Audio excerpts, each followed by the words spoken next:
Kita mulai dengan sistem. Apa sih sebenarnya sistem itu? Sistem adalah sebuah tatanan yang terdiri di atas sejumlah komponen fungsional dengan tugas ataupun fungsi yang khusus yang saling berhubungan dan secara bersama-sama bertujuan memenuhi suatu proses tujuan tertentu. Proses juga dapat dikatakan adalah sebuah pekerjaan tertentu. Contohnya adalah sistem kendaraan, sistem pernafasan, ataupun sistem perguruan tinggi. Kemudian, apa sih sebenarnya sistem basis data? Sistem basis data berdasarkan definisinya adalah merupakan sebuah sistem yang terdiri atas kumpulan file, dalam hal ini adalah tabel, yang saling berhubungan dalam sebuah basis data di dalam sebuah sistem komputer, dan sekumpulan program lainnya yang mampu mengakses dan memanipulasi file tersebut. Istilahnya dikenal dengan istilah DBMS, Database Management System, yaitu DBMS adalah sebuah paket perangkat lunak yang didesain untuk melakukan penyimpanan dan pengakuran basis data.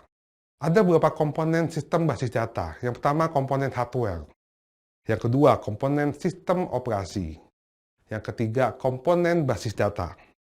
Yang keempat adalah komponen DBMS itu sendiri, yaitu MySQL, SQL Server, Interbase, Paradox, Microsoft Access, Oracle, dan juga DB2. Kemudian komponen berikutnya adalah pemakai, yaitu programmer ataupun user aplikasi. Dan juga aplikasi lainnya. Kemudian ada yang dinamakan dengan abstraksi data. Abstraksi data merupakan tingkatan atau level dalam bagaimana melihat data pada sebuah sistem basis data.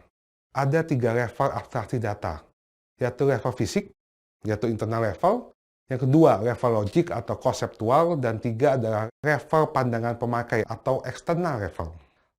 Level fisik atau internal merupakan level paling rendah yang menggambarkan bagaimana sesungguhnya suatu data itu disimpan. Kemudian ada yang namanya level konseptual ataupun level logika. Level ini menggambarkan data apa yang disimpan dalam sebuah database dan hubungan relasi antara data dan keseluruhan database. Kemudian ada namanya level pandangan pemakai atau user view.